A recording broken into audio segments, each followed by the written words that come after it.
বঙ্গোপসাগর উপকূলে ৬০-এর দশকে গড়ে ওঠা শিপব্রেকিং ইয়ার্ড থেকে বছরে রাজস্ব আদায় ১২০০ থেকে ১৫০০ কোটি টাকা। ৬০ থেকে ৭০ হাজার মানুষের কর্মসংস্থানের পাশাপাশি দেশের ৩৫০ ছোট বড় স্টিল রিলোলিং মিলের স্ক্র্যাপ বা কাঁচামালের যোগান দেয় এই শিল্প।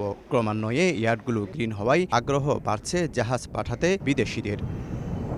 শিপ রিসাইক্লিং ইয়ার্ডের সুরক্ষা ও নিরাপত্তা নিশ্চিতে শুক্রবার বিকেলে প্রথমে চট্টগ্রামের সীতাকুণ্ড উপকূলের নন গ্রিন ক্রিস্টাল শিপার্স লিমিটেড পরিদর্শন করেন আইএমও মহাসচিব। পরে green yard care shipping recycling yard পরিদর্শন করেন তিনি। এ সময় সন্তুষ্টির কথা জানিয়ে সব ধরনের সহায়তার আশ্বাস দেন তিনি। I'm actually very pleased to see the progress that have been made. Now at IMO we will continue to support countries like Bangladesh, in particularly with the SenseRec project that we have, in order to help compliance with the convention.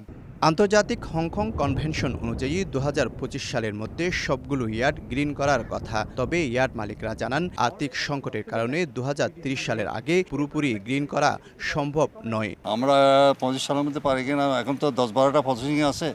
আমরা একটা time বাড়ার জন্য একটা petition দিছি, আশা করি ওরা processing আছে, আশা করি ২৫ সালের মধ্যে অনেক হয়ে যাবে। ১০-১২টার মধ্যে আরো কমপ্লিট হয়ে যাবে।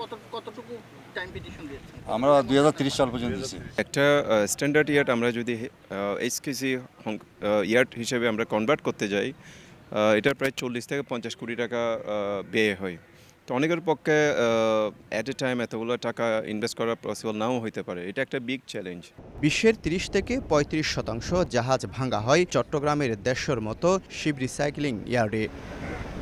৬০-এর দশকে আটকা পড়া গ্রিকের একটি জাহাজ ভাঙ্গার মাধ্যমে শুরু করে এই জাহাজ ভাঙ্গা শিল্পের যাত্রা। যদিও শ্রমিকদের নিরাপত্তা এবং পরিবেশ নিয়ে ছিল বহির্বিশ্বে নানা সমালোচনা, তারপরও সব সমালোচনাকে পেছনে ফেলে দেশের অর্থনীতি ও কর্মসংস্থান সৃষ্টিতে গুরুত্বপূর্ণ অবদান রাখছে এই জাহাজ ভাঙ্গা শিল্প। শফিকুল আলম, সময় সংবাদ, চট্টগ্রাম।